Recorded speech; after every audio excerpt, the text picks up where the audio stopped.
Eu geralmente começo esses vídeos falando bem alto, assim, ó, cavalheiros!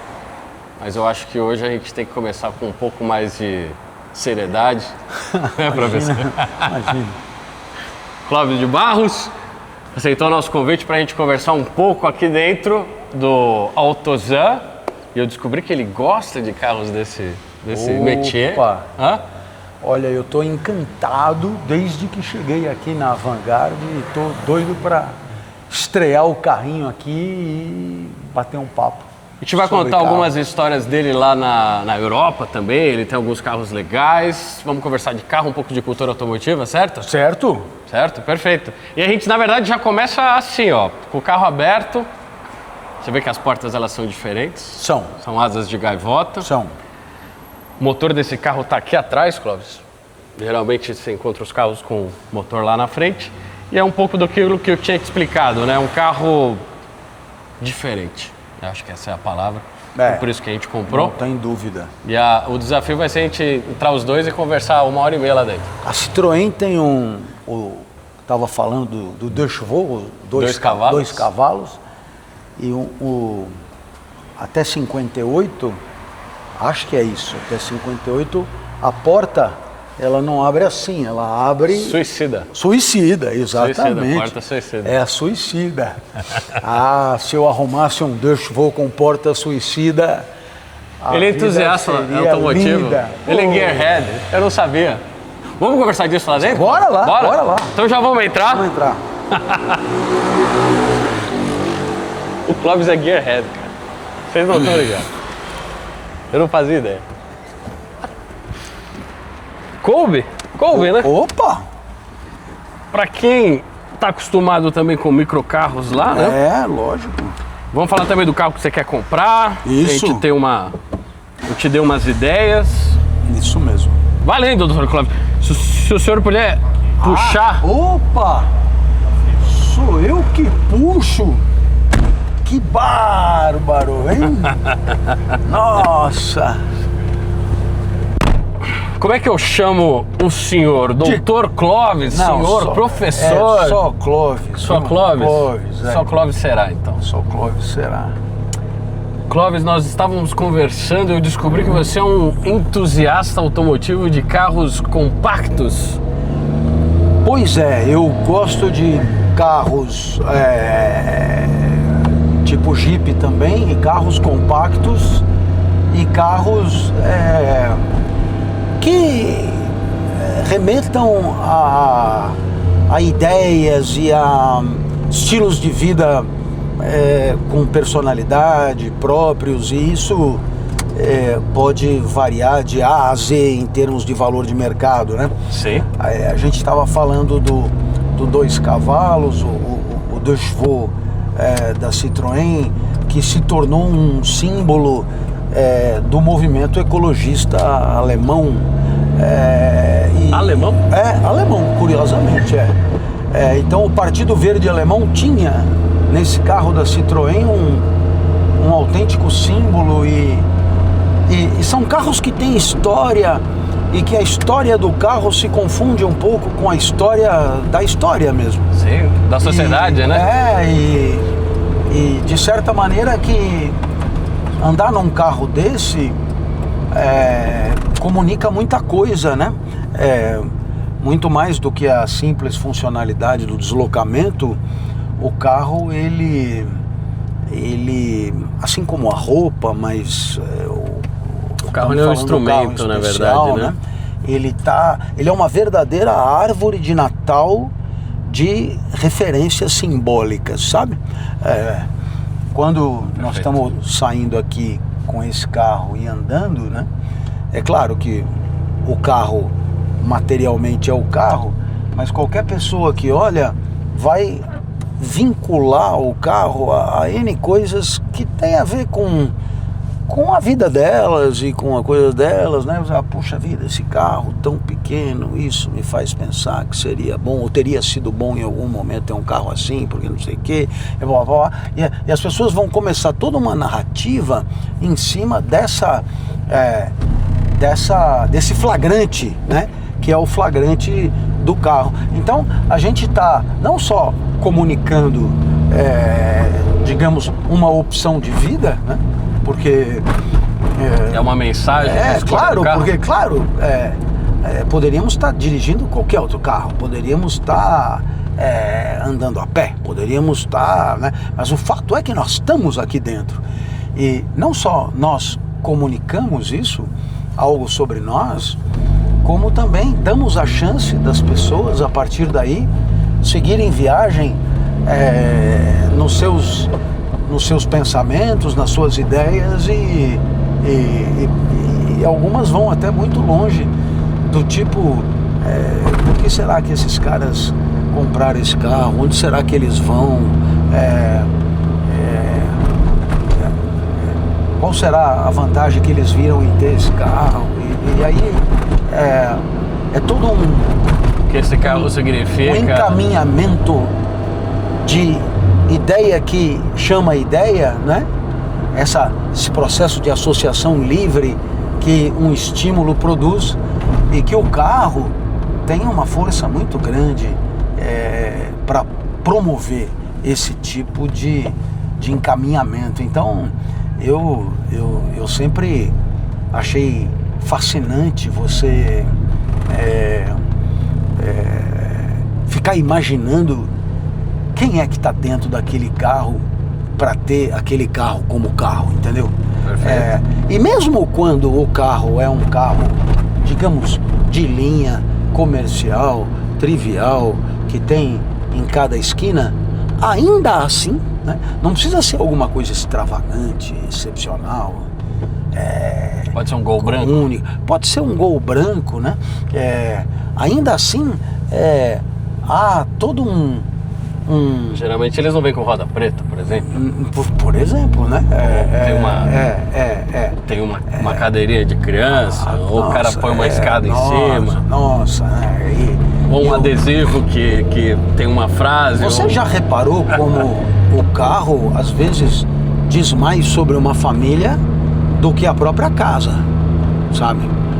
O carro, ele representa, né, momentos de interação, momentos de viagem de final de semana, momentos de diletantismo, mas também momentos de cotidiano, da mãe que leva o filho para a escola todo dia naquele carro, etc. e tal. Então, o carro, ele acaba sendo um elemento, eu diria, definidor de uma rotina familiar, em torno do qual a família acaba até definindo uma certa identidade, um certo jeito de ser, né?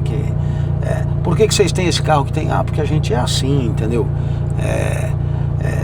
A partir do carro a gente descobre qual é a vibe daquela turma, sabe? Perfeito. E isso a mim me fascina muito. E então eu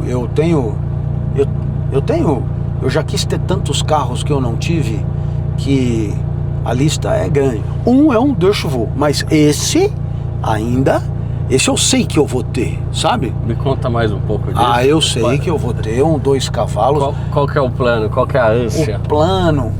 O plano é o seguinte, eu tenho um amigo que é meu editor, dono de uma editora, é um empresário de sucesso. Tenho a impressão que a editora 100% brasileira é a única que vai francamente bem hoje, é a dele, né? E portanto ele tem um padrão econômico que não se confunde com o de nenhum autor, né? Autor, né? Então é outro. Aí o autor sofre mais que o editor? Bom, para começar... eu não conheço o mercado. Então, vamos lá. Vamos imaginar que uma editora venda de 100, seja lá o que for. 100 mil, 100 milhões, 100 dólares, não importa. Na melhor das hipóteses, desse dinheiro o autor fica com 10%. Na melhor das hipóteses. Tá? Então isso já dá uma ideia, porque além do mais, o autor, ele conta com o livro dele. Apenas. O meu editor, sim, ele publicou 180 livros no ano passado. Então, quer dizer, você consegue escalar de um jeito espetacular. Mas além de tudo, nós somos amigos, e isso é o que mais importa. Aí eu peguei e falei, rapaz, eu vou comprar um carrinho lá em Portugal, né? E aí, vamos fazer o seguinte, vamos comprar um carrinho sociedade.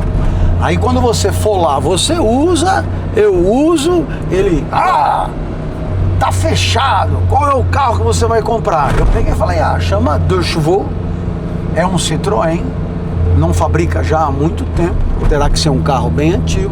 Sim. Em Portugal chama 2 cavalos, e assim, então, claro, aí ele foi olhar na internet. Então, naturalmente que depois de meia hora dando risada, porque evidentemente que na cabeça dele carro é BMW, é Mercedes, não sei o que, rapaz e tal. A hora que ele olhou aquilo, ele comentou com a mulher, mas é o professor, né? Quer dizer, como que dizendo, veja que interessante. Justifica, né? Quer dizer, faz todo sentido, na verdade. Quer dizer, se o professor tivesse dito, vamos comprar de sociedade um carro, sei lá, um carro ótimo, desses, faria menos sentido do que um 2 chevaux. Aí ele pegou e falou, não, você compra que eu deposito a metade do valor na hora, pode escolher o que você quiser. Aí eu peguei e falei, o clássico é vinho e preto. Esse é o 2 chevaux. Vinho exterior. Vinho e capota preta. Capota preta. Perfeito. E com aquelas duas, os dois que se destacam assim, né? E o vinho e o preto, então são duas uvas. Eu vou comprar, isso. Eu vou comprar o vinho preto. Ele compra da cor que quiser. E aí identificamos a possibilidade de comprar um com porta suicida, que a porta, ao invés de abrir assim, ela abre no sentido do vento. Ela chama suicida, eu acho que é por causa disso. Você abre a porta, se porventura a porta abrir com o carro andando, nunca mais, né? Porque você está na contramão do vento e o certo é que esse projeto será realizado. Eu tinha também um Jimny verde oliva que eu adorava e que também tinha muito a ver comigo, sempre carro manual, câmbio manual e tal. Não brinca? Sempre, né? Sempre. Sempre manual? Sempre manual. O carro automático, qual é o problema do carro automático? Ele faz por mim, é um pouco mandar a inteligência artificial fazer a redação no meu lugar. Sim. Desculpa, pode ser até melhor, mas quem quer fazer sou eu. Sim. E eu tenho ouvido para ouvir o barulho do motor, eu sei na hora que tem que trocar a marcha. E eu quero trocar a marcha na rotação que me cabe, que me convém, e não na que ele acha certo. Então eu quero o meu carrinho manual. Pode ser o manual com câmbio na direção, pode ser aqui embaixo e tal, mas o automático eu dispenso. Claro que se tiver que dirigir, dirijo o que tiver que dirigir, não tem problema nenhum. Mas se eu tiver que escolher um carro para mim, automático. Eu tô lá em Portugal com um 500 2021 híbrido e tal coisa. Havia a possibilidade de tê-lo automático, eu optei pelo manual, porque... Só compro se for manual. Eu não sou uma pessoa assim super radical, sabe? Okay. Mas havendo a possibilidade a preferência é pelo manual, sempre. Sempre é. Surreal. Eu nunca ia imaginar. Eu acho que o argumento, na verdade, do automático, que eu mais escuto, veja se está válido ou não, mas o trânsito. Não, porque, eu vou dirigir carro manual no trânsito, a minha geração, o final dela, e basicamente as gerações de vocês, do meu pai e tal, dirigiu a vida inteira carro manual. Nunca foi o problema. Aliás, a opção dos carros automáticos era só carros mais luxuosos, tal, não sei o quê, e mesmo assim era pior ainda. Será que a gente tá passando de um ponto que a gente está perdendo o controle das coisas e a gente tá... O controle das coisas, da nossa vida, da nossa rotina, da nossa agenda, da nossa produção, do resultado do nosso trabalho e trocando isso por conforto hoje em dia? Assim, essa é a lógica? Isso é bom? Então, primeiro, eu não sou nem de longe contra conforto. O conforto é um valor, não há dúvida. Agora, a outra coisa é o que você mencionou, né? Quer dizer, a opinião do coletivo, ela exerce uma força sobre os entendimentos individuais e as escolhas individuais e as decisões individuais, que é de tamanha truculência, né? É de tamanha violência, que quando você peita, né? Ou o enfrentamento é imediato, você é zombado, ridicularizado, bullying, avacalhado, etc e tal, né? Ou pior, você é qualificado de mentalmente perturbado, descompensado, maluco, etc e tal, o que, no caso de quem faz filosofia, é uma categorização muito recorrente, né? Filósofo é tudo doido, filósofo é tudo maluco e tal. Mas, então, de qualquer maneira, a filosofia me deu essa condição, né? De identificar a opinião dominante, identificar a tirania dessa opinião, identificar o que eu quero para mim e a coragem de me posicionar, né? Quando não combina, às vezes combina, mas quando não combina. Então, para eu encontrar alguém que goste de carro manual em detrimento de carro automático, eu preciso encontrar 50 que tenha opinião contrária, que tenha preferência contrária. Então, eu já sei que a vida não será fácil. Por quê? Porque eu vou ter 50 encontros desagradáveis de gente que ou vai tentar me convencer, ou vai tentar me coisar, ou vai tentar diminuir o meu argumento, ou vai tentar... E eu sempre acredito que o valor de um argumento depende muito de para quem esse argumento tem valor. O que eu quero dizer com isso? Quando você diz que a pessoa quer um automático por causa do trânsito, e o trânsito incomoda, eu respeito muito isso. A minha vida não é melhor do que a vida de ninguém. E, digamos, o meu entendimento não é superior ao entendimento de ninguém. Apenas eu reivindico uma escala de valores que é a minha. E eu reivindico só para minha vida. Perfeito. Então, quer dizer, se eu quero trocar a marcha ouvindo, que meu pai me ensinou isso, né? Perceba que já está na hora de trocar a marcha, ouve o motor e tal. E eu aprendi isso, isso faz parte da minha vida e eu quero continuar fazendo isso. Essa conexão com a máquina, de você sentir a vibração, você escutar o motor funcionando. Isso, de me sentir... Você sincronizar você vivo, com a máquina. Porque eu penso que, eu repito, tem muito a ver com as discussões sobre a inteligência artificial. Por quê? Porque uma coisa é você adorar a máquina e dispor da máquina, sabendo o que quer da vida para você e, portanto, tendo você o controle de como a máquina vai ser instrumento da tua alegria. Isso é uma coisa. A outra coisa é a máquina chegar pronta, dizer o que ela faz. Isso, e você quer o pudim mole da forma, sabe? Ela chega com a forma e você que se adapte. Então, quer dizer, se eu compro uma máquina que é forma de pudim redondo, eu fico redondo.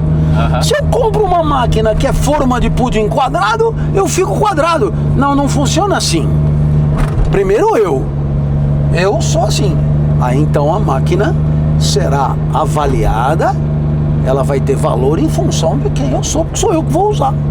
Mas eu respeito que a mesma máquina que para mim não serve, pode ser maravilhosa para uma outra pessoa que não é nem por um segundo inferior a mim e ao meu entendimento. Então, é só isso. Que se tiver 1 milhão de pessoas usando carro automático e não tiver mais ninguém usando carro manual, tá tudo certo. Não conte comigo para dizer todo mundo ficou imbecil. Não, de jeito nenhum. Não tem ninguém imbecil. As pessoas sabem o que é melhor para elas.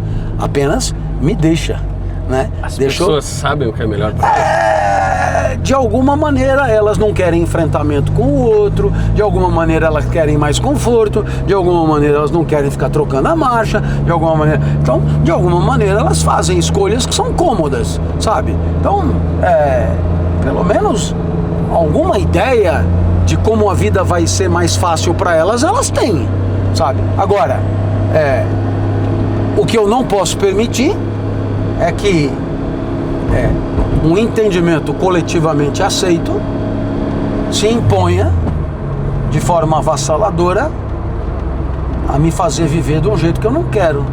Então, vai ser de chuvou, né?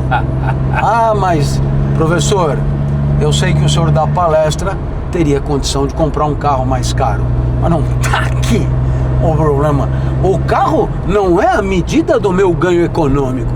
O carro é a medida da minha alegria. O carro é a medida da minha vida boa. Eu não compro o mais caro que eu posso comprar. Eu compro o mais adequado para me sentir bem. Claro que dentro do limite econômico, mas, entendeu? Posso gastar muito menos do que poderia gastar se eu entender que vai me fazer feliz. Aí a pessoa vira e diz: essa porra desse seu carro que parou de fabricar na década de 80 e você vai comprar um carro da década de 60, isso não vai sair da oficina, isso não vai...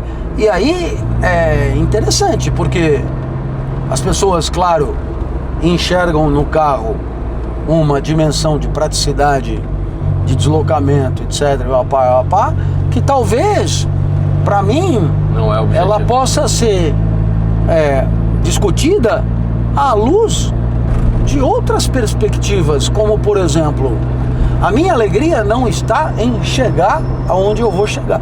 A minha alegria está em conduzir o veículo durante o trajeto.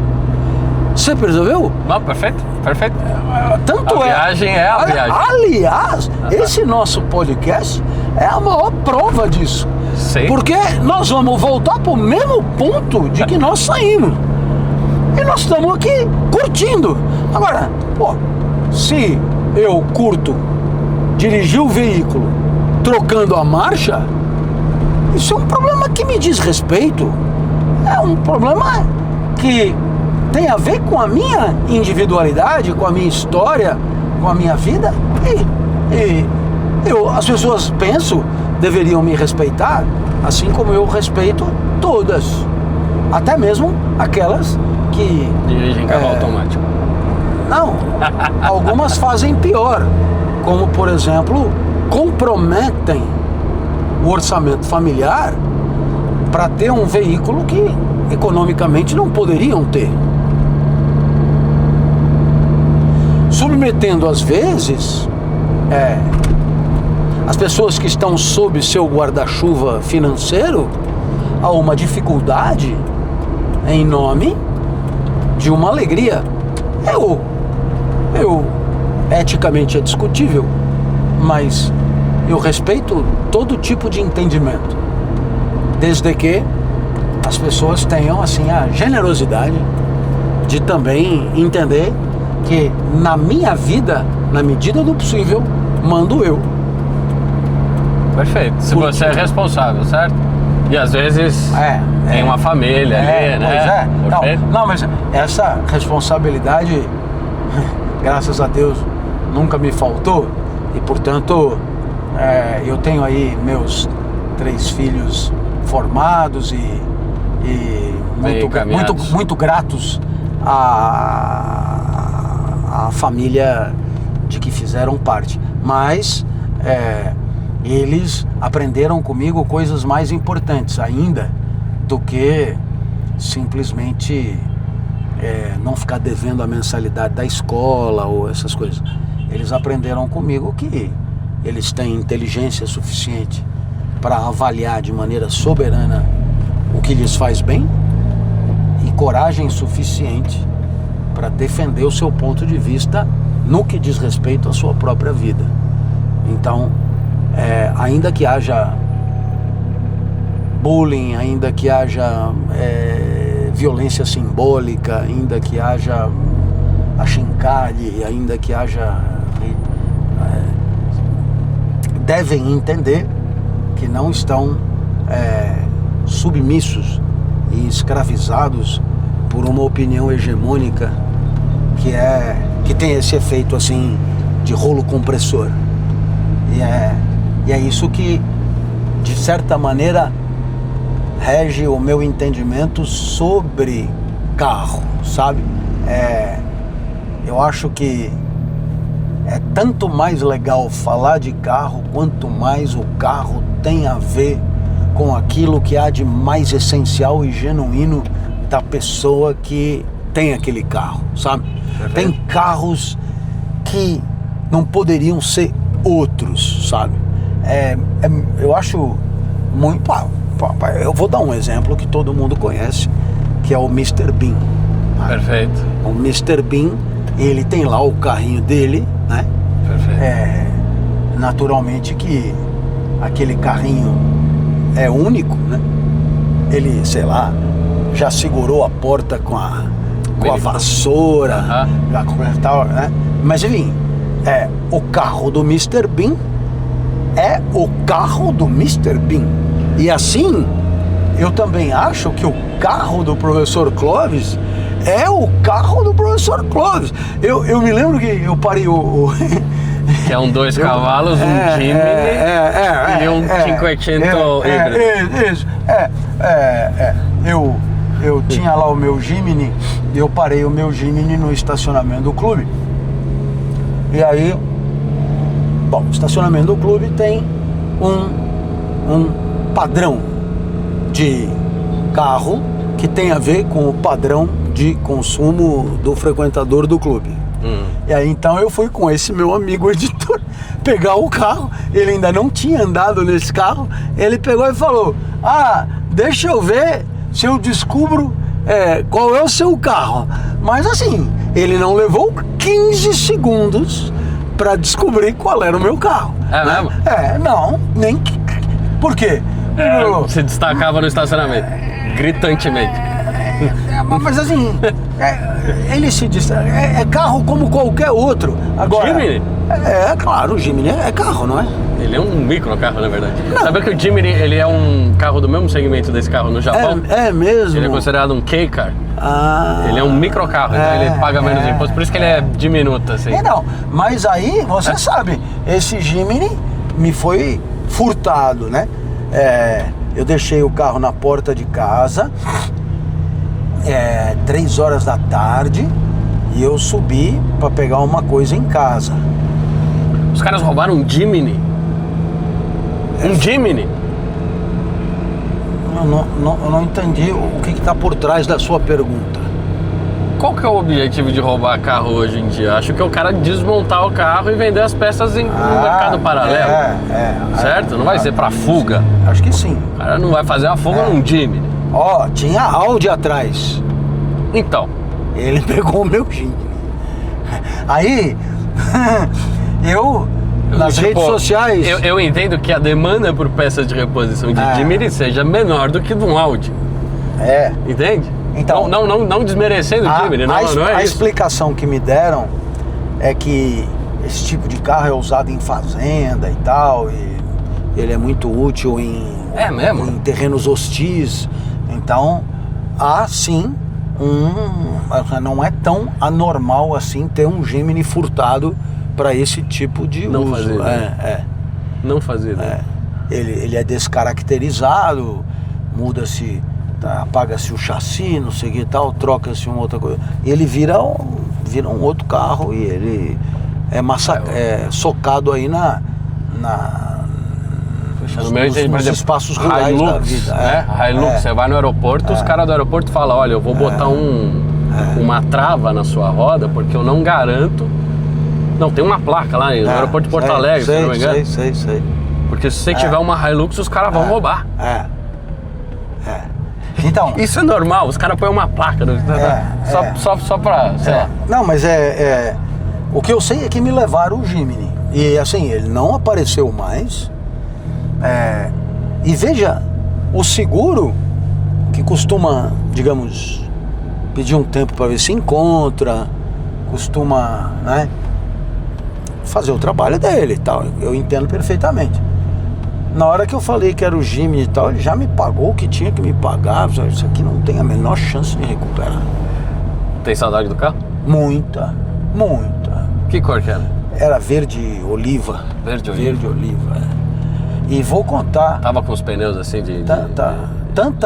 Original, tudo original. E vou contar. É tanta a mágoa que eu nunca mais comprei carro aqui. Ando de carona. Ando de aplicativo, de coisa. Tal, mas eu não... Agora que eu tô... Pra não passar o risco ou... Não, porque tá desgostoso mesmo? Eu criei com o carro um vínculo afetivo tal. E sabe quando você tem um pet que você gosta muito e ele morre? Você fica um tempo... Fungibilidade. Né? Sim. E aí foi o caso do Jimny, né? Eu achei tão injusto assim o furto do meu Jimny. Porque quando você pensa, né, falando com toda a sinceridade do mundo, né, eu sou brasileiro, moro aqui, passei a minha vida inteira trabalhando aqui e o meu trabalho é o trabalho que as pessoas meio sabem qual é, com um trabalho de professor, aposentado como professor, autor de livro e agora na internet, trabalhando e você tem a sensação, como as pessoas costumam dizer, que você faz o bem para as pessoas, né? De uma maneira geral, esse é o entendimento, né? Até mesmo você que diz eu te acompanho e tal e me chama para participar do teu podcast, certamente não é porque eu te faça mal, né? Pelo contrário. Então, aí você começa a acreditar que você faz um negócio bacana para a sociedade, você melhora a sociedade de que você faz parte. Porra, 3 horas da tarde, você ali, tal, vai subir no meio do trabalho, para pegar o coisa, e o cara em 20 minutos te leva o carro. É claro que o cara que me levou o carro, ele não tá nem aí para quem eu sou, ele não sabe quem eu sou, ele não sei, mas não tem jeito de você não fazer uma avaliação cósmica da coisa, sabe? Pô, é o mal. Por quê? Né? Tipo Jó na Bíblia, sabe? Que vira para Deus e diz: por que eu? Né?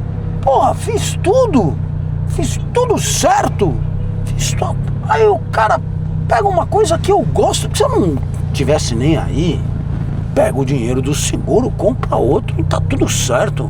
Mas não é o caso.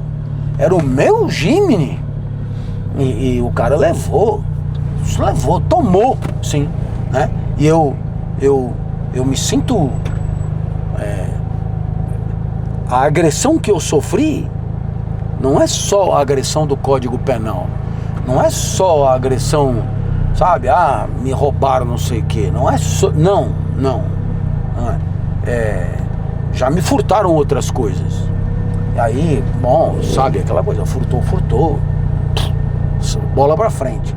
Isso aí não, havia cumplicidade com o carro, uma parceria com o carro, do carro me levar nos lugares, nas palestras, né? De chegar no lugar da palestra e a pessoa dizer o lugar de descarga é lá do outro, há quantas e quantas vezes, né? Eu peguei e falei, mas eu não vim descarregar nada, a não ser eu mesmo, né, que eu vim dar a palestra e tal. Aí o cara, quem é você? Aí você diz, aí chama lá, aí lá a pessoa lá fala, pô, é o palestrante, seu imbecil, deixa entrar. Aí o cara vem, desculpa, é que como o seu carro... Aí você fica feliz, porque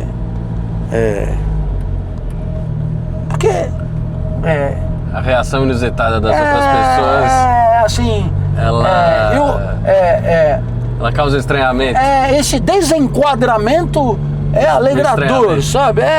Assim, isso é diferente. É o cara que vai descarregar. Já teve casos de eu dizer, eu trouxe a leitoa, ela tá aí. Aí a pessoa diz, a leitoa? Então deixa lá atrás e tal. Várias e várias vezes eu fui, digamos... Leitoa, o porco? Hã? O porco? Um porco, porque era buffet, né, e tal, então eu... Ia fazer um pururuca? Pururuca e tal, né, e tal. E eu tinha ido lá dar a palestra e tal, mas sempre... veja o que isso significa, que ao invés de ficar indignado por uma eventual apequenamento social por conta do carro, eu me solidarizava com o carro e feliz com o carro e contente com não ver nenhum problema em que a minha identidade fosse uma extensão da identidade do carro. Entende esse tipo de vínculo? Perfeito. De parceria? E isso é uma coisa que eu pergunto muitas vezes, por que o carro tem esse poder? Por exemplo, se os caras tivessem roubado a sua geladeira, que também é um negócio de metal, ela é pintada, ela gela, você guarda umas coisas que você gosta lá.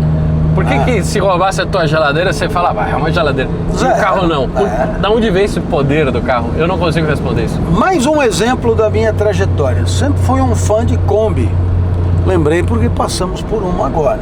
Ou talvez porque eu falei de geladeira. Então, já falei. Talvez também, Então,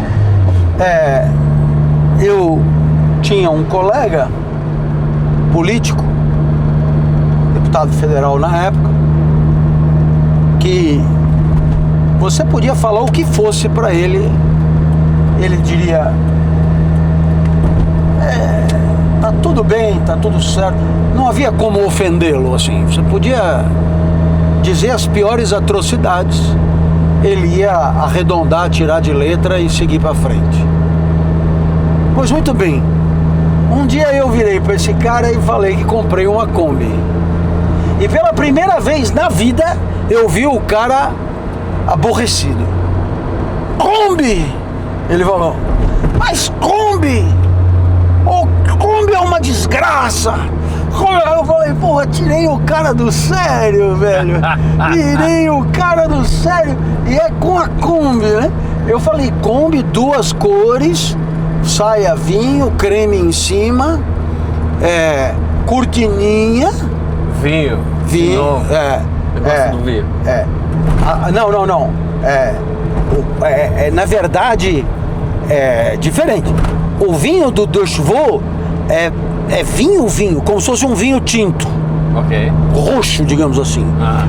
A Kombi, a que eu me refiro, é vermelho cereja. Perfeito. É um vermelho mais escuro. Um é um Malbec, outro é um Cabernet Sauvignon. Isso. Com a parte de cima creme, cortininha. E nossa, eu passeava por Serra Negra e bim, todo mundo sabia. E aí vinha uma porra de um carro que tem uma folga. Eu falei, mas é claro, é uma Kombi, mas é por isso mesmo. Vem de fábrica. É assim mesmo. E tá tudo certo. É isso mesmo, né?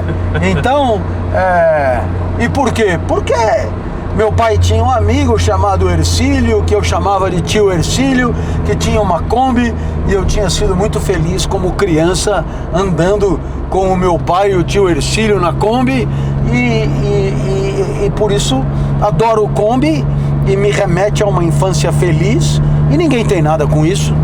Ninguém tem nada com isso. Então, veja... remete a uma infância feliz. Remete a uma infância feliz, Isso eu escuto bastante. O carro, ele carimba a memória das pessoas, principalmente a memória afetiva. Ah, nossa. Não é isso? O carro do meu pai, um Fusca, mesma cor. Nossa, meu pai teve um 1300L branco, mas por mais de 10 anos. Eu não sei o número do telefone que tá no meu bolso. O meu pai já morreu há 30 anos e a chapa era FC0903. Por que o carro tem esse poder? Pois é. Eu não arrisco nenhuma resposta, não. Eu me limito a fazer... Eu achei que você ia me dar essa resposta. Eu com muito orgulho, eu sou um discípulo de um fulano que lá atrás, discípulo, alguém poderá entender que o cara se acha igual ao outro. Não. Vamos já. Eu sou um discípulo, né? Um zero à esquerda, mas um discípulo, né? De um fulano chamado Sócrates. Sócrates é o pai fundador da filosofia ocidental. Sócrates é a nossa referência maior do pensamento ocidental. Se você pensa do jeito que você pensa, em grande medida é porque Sócrates pensou como ele pensou, sabe? Isso as pessoas parece que não... E Sócrates, ele se gabava, maiêutica, né? Ele se gabava de explicar que um dia disseram para ele que ele era o mais sábio dos gregos e ele não entendia por quê, porque ele não sabia nada, né? Ele não sabia nada. E aí o que aconteceu foi que ele pensou e disse: acho que eu já entendi. Por que eu sou o mais sábio sem saber nada? É porque não é que eu não saiba nada. Eu sei uma coisa. Eu sei que eu não sei nada. Perfeito. Enquanto que os outros, que também não sabem nada, não sabem que não sabem. E como eu sei que eu não sei, nós começamos aí, na consciência da própria ignorância. E essa consciência da própria ignorância é alguma coisa de simplesmente sensacional. Sensacional. Eu, por exemplo, não entendo nada de carro, né? Nada. A gente estava conversando antes da nossa gravação e você estava me explicando detalhe por detalhe dos carros que a gente viu juntos, né? E boa parte do que você explicou eu olhei com respeito, balancei a cabeça, mas eu não entendi nada do que você falou. Eu só entendi quando você disse: olha, eu vou ligar o carro e esse carro tem uma característica, ele solta labaredas pelo escapamento. Então, isso, por exemplo, eu entendi, porque qualquer criança entenderia. E o que é incrível é que soltou mesmo as labaredas, né? Soltou? Soltou, deu né? Tempo? Deu tempo de soltar? Eu achei que tava meio frio ainda. Não, soltou as labaredas. E eu me senti numa história em quadrinhos, sabe? Sabe? Nossa, que loucura. Foi Despertou incrível. um lado um pouco mais, foi mais incrível. lúdico, mais infantil. Incrível. Mas não é No só bom de sentido. carro, não é só de carro que eu não entendo nada.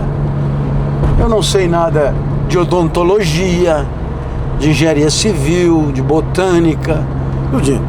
Não sei nada de higienização de rios. A gente está aqui na Marginal, indo e voltando em volta desse rio, e a gente pega e fala: pô, mas tem lugar que o rio é limpo e aqui o rio podia ser mais limpo. Mas eu não tenho a menor ideia do que é preciso para limpar o rio numa cidade como essa. Não tenho a menor ideia. Como também não tenho a menor ideia de como construir um prédio desse tamanho aqui. Não sei nada sobre quase nada. E as coisas que supostamente eu deveria saber são as que mais eu tenho condição de saber, que o conhecimento é claudicante, sabe? Porque o resto eu não sei nada e não sei nem por onde veio o tiro. As coisas que eu estudo, eu sei de onde veio o tiro. E eu consigo identificar que o que eu acho que é certo pode perfeitamente não ser certo. Quando você disse que os seus filhos estão hoje com força, com poder para defender as suas próprias ideias, independente da opinião da comunidade, isso se remete um pouco àquilo que o Sócrates, em teoria, fez ao beber a cicuta? É isso? Sim. A condenação? Sem dúvida. Porque, veja, tipo, há um entendimento. Vale morrer por isso? Então, cara, aí é que tá. Tem uma pergunta bonita de se fazer. A pergunta bonita de se fazer é a seguinte: o que justificaria você colocar em risco a própria vida? Ideias valem isso. O que justificaria, mais do que colocar em risco, o que justificaria você aceitar o fim da vida em nome disso? Ou fazer uma pergunta de um terceiro jeito: o que para você vale mais do que continuar vivo? Então, eu vou te dar alguns exemplos. Vamos imaginar que uma pessoa venha enlouquecida com uma arma na mão, disparando, e eu esteja com os meus filhos. Então, eu me colocarei na frente deles. É um dever. E a bala, cada um sabe de si, eu não, né? Porque quando você diz que é um dever, todo mundo é. Você eu tô sente dizendo, isso?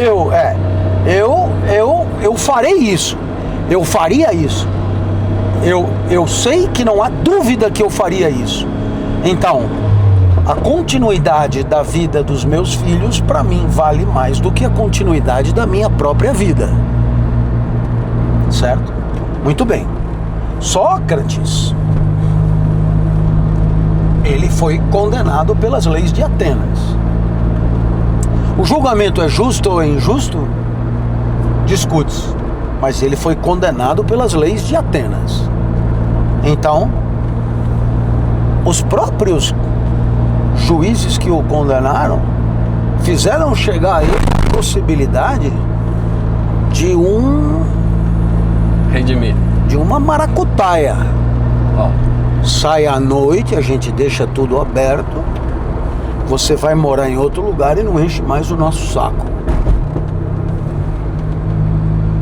Então veja, você tem numa balança: eu vou continuar vivo ou vou viver de de acordo com as leis da minha cidade. E para Sócrates, viver de acordo com as leis da cidade vale mais do que continuar vivo. Então ele, mesmo tendo a possibilidade de se evadir, mesmo tendo sido até incentivado pelos seus detratores a se evadir, ele permanece na cela sabendo que teria que tomar cicuta e morrer. Então, veja, aí eu faço a mesma pergunta para quem está nos ouvindo. O que na sua vida justificaria você hoje abrir mão de continuar vivendo? Eu já disse, no meu caso, a vida dos meus filhos é indiscutivelmente um exemplo. Eu te daria um outro exemplo. Quando eu diagnostiquei uma doença que é a minha doença autoimune, muito severa, muito grave,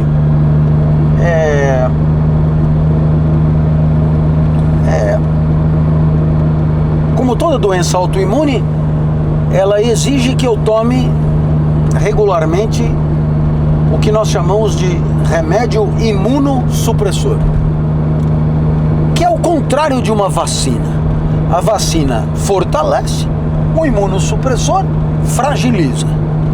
Por que alguém tomaria um remédio para se fragilizar? Porque a doença autoimune é uma doença em que o organismo ataca a si mesmo. Se ele está forte, ele se destrói. Ele precisa estar fraco para ele não se destruir. Então você toma o remédio autoimune para ele não se destruir. Muito bem. Aí o médico virou para mim e disse: olha, nesse remédio autoimune aí que você toma, que é tipo para cavalo, você perde muita resistência, muita imunidade. Você está submetido a todo tipo de risco. Perfeito. Você não tem defesa contra nada. Então, quanto mais você ficar em casa, melhor. Se você ficar num ambiente seguro, a chance de viver mais é maior. Então, você diz, continuar vivo implicaria ficar em casa. Então, aí você vira pro médico e diz: mas viu, se for para continuar vivo, trancado em casa, não sei se vale a pena. Então o que você vai fazer? Vou continuar fazendo tudo o que sempre fiz, que é mais ou menos o contrário. Indo nos lugares onde tem um monte de gente, dar palestra onde as pessoas estão, e tal. Aí o médico diz: é por sua conta e risco. Saiba que a chance de morrer aumenta muito. Eu estou sabendo. É por minha conta e risco. Veja, de uma certa maneira, o que eu estou propondo? Eu estou propondo que o meu trabalho, para mim, vale mais do que continuar vivo sem trabalhar. E por que o meu trabalho vale mais? Porque o meu trabalho é a minha vida, né? O meu trabalho sou eu. Eu sou um explicador. Se eu não tiver para quem explicar, eu não preciso continuar vivendo. Esse eu que vive precisa poder explicar para que a vida tenha valor. Então, de uma certa maneira, além de me jogar na frente do revólver para proteger a vida dos meus filhos, eu também dou preferência a viver menos trabalhando do que a viver mais sem trabalhar. Entende? Perfeito. O sentido está no trabalho, na criação. Eu digo para mim, né? Quer dizer, a importância do meu trabalho. Se você não quiser chamar de trabalho, chame dessa atividade, né? De pegar coisas complicadas e traduzi-las de maneira simples, né? Então, a importância disso na minha vida é tão elevada E veja, eu entendo e respeito perfeitamente aqueles que têm com esse tipo de atividade profissional uma relação completamente diferente. Mas é que para mim, o meu trabalho sou eu. Né? Vou dizer, eu vou deixar, como já me propuseram, né? Professor, larga desse negócio de dar aula e vamos abrir uma posada. Né? Então, não, né? Não. O que o senhor tem contra a posada? Nada. É maravilhoso, é divertido, é encantador, é enriquecedor, é tudo o que você quiser. É incrível. Só que não sou eu. Não sou eu. Né? Como também alguém me propôs, vamos entrar no nosso partido e candidatar a deputado estadual, né? Então, que me entendam bem, o trabalho de legislador é nobre, o trabalho de legislador é relevante, o trabalho de legislador tem que ser exercido por gente qualificada, o trabalho de legislador é maravilhoso, só que eu não sou um legislador, eu sou um explicador. Então, muito obrigado. Explico, logo existe. Muito obrigado. Exato, né, cara? Então, veja como existem coisas, pode parecer que não, que na hora que o calo aperta, o importante é continuar vivo, né? Mas não é verdade. Para algumas pessoas, existem coisas na vida tão importantes que valem mais do que ela própria. Entende? Eu até te diria uma coisa, hein?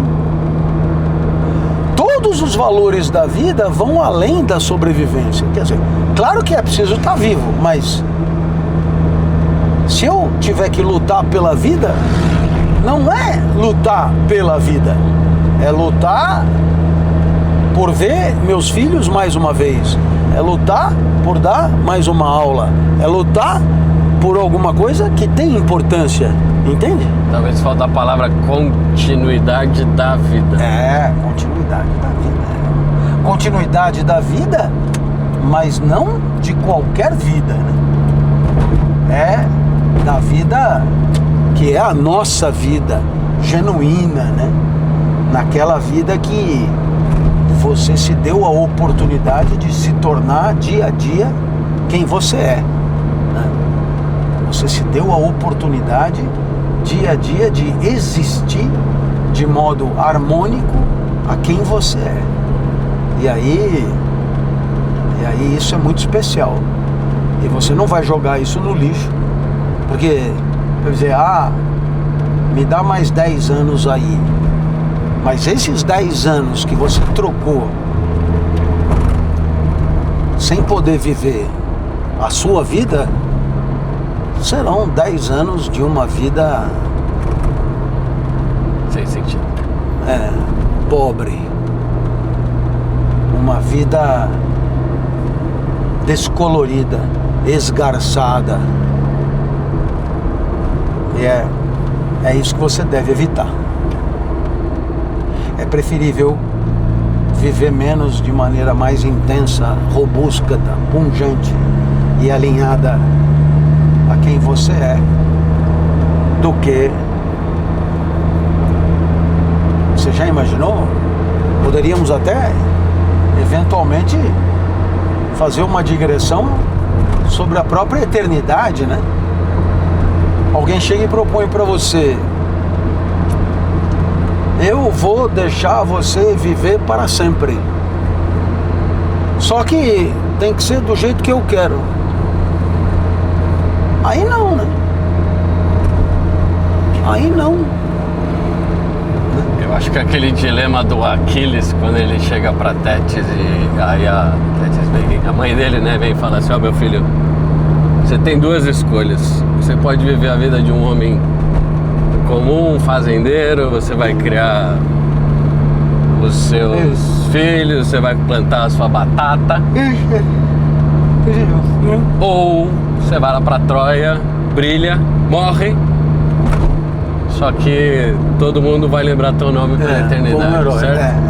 É isso? É isso, e tem outro exemplo que é o de Ulisses. na ilha de Calipso. Calipso disse, olha, eu te dou a eternidade e a juventude e você fica aqui comigo. Aí o Ulisses falou, só que não. Ele ficou um tempinho lá, né? 7 anos, mas ele ficou prisioneiro. Ficou... No primeiro dia que ele pôde sair, ele vazou, sabe? Ele ficou meio inebriado, né? Ele tava meio encantado com a Calypso, mas a Calypso devia ser... A Calypso devia ser um negócio do outro mundo, né, cara? Mas ela era, né? Ela era uma deusa, né? Cada um é que imagine do jeito que quiser. Até porque nada disso existiu. É tudo uma questão de imaginação. Mas se eu tivesse que imaginar Calypso, nossa, não me faltam elementos, viu? Puxa vida. Eu não sei se eu teria essa fibra toda do Ulisses de ir embora, porque uma Calypso dessa faz um estrago na vida da pessoa, viu? Puxa vida. Caramba. Uma Calypso dessa... em grego, Calypso quer dizer esconder, sabe? Kaluptain é o verbo esconder. Calypso quer dizer, tipo, o escondido, sabe? Ulisses estava ali escondido por Calypso, né? Então, aí é que é fogo. E ele acabou preferindo cair fora e encontrar a Penélope. E comprar uma Kombi. Com cortininha. A Kombi do Ulisses, na verdade, era o trireme dele. Era certo? Ítaca, era o reino dele. Claro. Não era o barco era dele? Não lembro se tinha nome. Ítaca era a ilha, né? Ilha era ilha. Era dele, tudo, né? era a vida dele. Ele era um rei amado. Já viu um governante amado? Difícil. Amado. Não é assim. Legal. Porque, vamos dizer, tem governantes que as pessoas odeiam, tem governantes que, né, metade odeia, metade adora. Mas imagina um cara adorado por todo mundo. O Ulisses, ele era rei. Rei. Não foi eleito. Não, ele era rei. A monarquia. Eu não sei se não entro nesses assuntos. Na verdade, claro nós já estamos encerrando aqui. Não, mas é que é claro que, como tudo isso é mitologia, né? Perfeito. Ele já começa rei, né? Ou seja, não tem por que estudar da onde que ele veio. Já começa astuto, rei. Ele já começa foda. Agora, a Kombi do Ulisses. A Kombi do Ulisses. Que ele foi, né? Teve que remar até Troia, né? Eu queria aproveitar que, pelo que eu entendi, nós estamos retomando aqui o caminho de casa, que quando eu tiver o meu deux chevaux, vinho e preto, porque você vai, eu sei que você é um estudioso, você vai olhar lá, botar deux chevaux e tal, e vai ver o clássico vinho e preto, né? Claro que tem deux chevaux laranja, amarelo. Eu lembro prata. Quando eu lembro de deux chevaux, é sempre prata. Você vai olhar o vinho e preto, você vai lembrar de mim. E quando eu comprar, você me visitará. Com o maior prazer. Você vai levar essa câmera aqui, que está nos filmando. Perfeito. E nós vamos repetir a dose do deux chevaux? Lá. Très bien. No deux chevaux. Não, Très bien. Isso. Nós vamos repetir lá. Só que aí vou dirigindo eu e vou eu fazendo as perguntas. Ok. Beleza? Nossa, lógico, mas com certeza. Tá feita. Com certeza. Tá feito o nosso compromisso aqui. Eu vou além, viu? Se for em abril do ano que vem, nessa seara, vai ser melhor ainda, porque provavelmente estaremos lá. Já estamos com um projeto no forno aí já faz um tempo. Sim. Que a gente vai pra Europa nessa época. E aí se for nessa... Se a gente conseguir cruzar as agendas... Eu tenho até março pra comprar o carro. E se você for ver o carro, eu vou junto. A gente dá uma avaliada lá. Porque convenhamos, um deux chevaux não é assim. Não! Uma compra. não é. É claro que risco, né? muitos são de colecionador, dependendo do preço, o nível de conservação é maior ou menor. Eu acho que também o número de pessoas que têm condição de passar a perna com as regras estritas de compra e venda de carro pode ser menor. Não importa, eu vou querer muito o teu parecer, porque como eu disse, eu repito, se eu for comprar um carro tipo Deux Chevaux, eu vou comprar na confiança cega. Eu não entendo nada, não consigo avaliar nada, não sei de nada, eu só sei que eu vou sair dali muito feliz dirigindo o carrinho. Eu acho que essa é a missão, na verdade, né? Nossa. Você sabe que a primeira vez que eu fui para a França foi 1983, sabe? E eu já estava na faculdade e... Não, eu estava na USP aqui. Depois eu voltei para fazer o doutorado muito mais tarde, mas eu estava na graduação aqui. Aí eu ganhei uma bolsa da Associação dos Professores de Francês, e aí eu fui fazer um curso curto lá na França, e foi a primeira vez que eu vi o Deux Chevaux. E eu me lembro assim, andando, de repente eu vi o carrinho, eu fiquei dando volta, e eu disse pra mim, um dia eu vou ter um carrinho igual a esse. Eu fiquei apaixonado. E você imagina que essa paixão tá indo pra 45 anos, né? 45 anos, né? Ele era vinho? Hã? Ele era vinho? Rapaz, a cor desse eu não vou lembrar, mas ele era maravilhoso. E você imagina que nessa época ele ainda era fabricado. Em 80? Ele parou de fabricar, se eu não estou enganado, nos primeiros anos da década de 80, mas ele ainda era fabricado, ainda tinha novo. Ele foi um equivalente a um Fusca francês, né? Fusca francês. Pós-guerra para levantar a indústria, né? Não, eu acho que nós estamos estabelecendo aqui um pacto que é o começo de uma amizade, mas sobretudo um entendimento muito bacana de homenagem à vida, né? Das pessoas não se deixarem conduzir pelo tesão das outras, né? Perfeito. Né? Que as pessoas possam fruir com os seus próprios prazeres, né? Com os seus próprios encantamentos, né? Então... Não é para postar foto no Instagram para os outros verem. Não. É para você ligar o carro de manhã, falar, hoje eu vou tomar um café, eu vou curtir o meu carro. Meu carro. E ninguém vai saber que eu fiz isso. Nossa. E não é isso? Olha, e os que vão saber que eu fiz isso não me conhecem e não vão estar nem aí pra mim.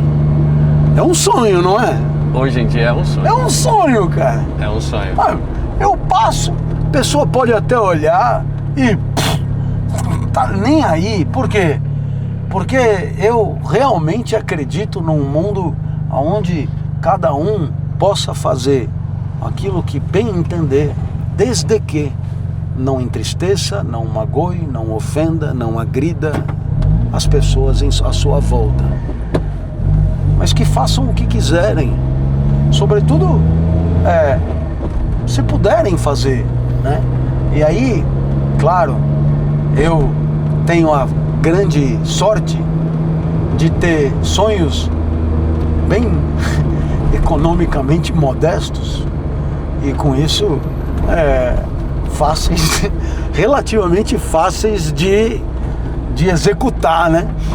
Com 2 cavalos com 2 cavalos acessível. Tá acessível. Você, ainda que quem tem costuma valorizar, porque é o preço da infugibilidade e da escassez, da né? escassez. Não faz mais quem tem. Então, às vezes até se eu for comprar em Portugal, a oferta é pequena, mas se eu for comprar na França, onde a oferta é maior, Só que aí dá o trabalho de importar, trazer o carro, etc, que não é fácil. Não consigo te ajudar, não? Hã? Eu resolvo isso. Ei, mas... Tem os caminhos. Ei, mas que alegria! Esse carro aqui, ele foi pro Brasil exterior. Tem mais um vindo. Nossa, aí é uma alegria. Mas você traria ele pro Brasil? Ah, traria. Nossa, traria. Eu só não sei. Mas primeiro tem que fazer um circuito, tem que fazer um Grand Tour na Europa, ou não? Ah, tem. Né? Tem. Com ele. Mas... Dois CV. Ué, tem que ir até a gente deixa ele uns 3 meses lá rodando? Tem que ir até a Tchecoslováquia, assim, não, República Tcheca agora, tem que ir para esses lugares. Dirigindo. Por que não Escandinávia também? Escandinávia. Não é? Sim, nossa, e sempre dando uma buzinadinha assim pra marcar posição, né? A buzinada é a mijada no poste? É a mijada no poste, cara. E aí alguém dirá, professor, quanto mais velho fica, mais parece criança. E gozado como eu entendo isso como um espetacular elogio, porque a criança ainda não teve tempo de cair de joelhos à tirania do olhar externo. A criança ainda, quando ela gosta do negócio e deixa claro aquilo, sabe? Entusiasmadamente. Eu vejo isso no meu filho. É genuíno aquilo, é genuíno. Ele gosta e acabou, né? E aos poucos a gente vai ficando adulto e vai aprendendo a adaptar o gosto assumido ao que os outros aceitam, né? E aí a gente acaba virando pudim mole, né? Como eu falei aqui, né? O pudim mole, né? Então, se a forma é quadrada, o pudim é quadrado. Se a forma é redonda, o pudim é redondo. E aí, você, para aumentar o número de seguidores, você faz o que tem que fazer, né? Agora, pensa bem comigo. Se o entorno é um entorno desfavorável do ponto de vista intelectivo, para obter o aplauso e os seguidores, você vai ter que se acomodar bem baixo, né? Aí não sei se vale a pena. Não vale. Não vale. Eu acho que você já deve ter passado por esse dilema algumas vezes. De escolhas, assim, muitas, que você fala, estão me chamando pra fazer isso, ou do tipo, eu devo fazer isso, porque... Aí você fala, que se foda isso aí vai ficar uma bosta, porque eu não vou fazer com tesão. Claro. Né? Tem uma hora que cansa, cara. Cuidado com o que você vai falar. Você disse que acompanhava as aulas lá que eu dava na USP, que eram as aulas que eu dava lá atrás da mesa e tal. Às vezes eles retomam alguns vídeos daqueles, nossa, né? Cai o mundo, né? Com aquele vídeo do Bril, né? Que eu falo, vai comer alfafa, vai ser burro na cadeia, vai chamar de burro. Hoje em dia, nossa, é motivo de cancelamento imediato, né?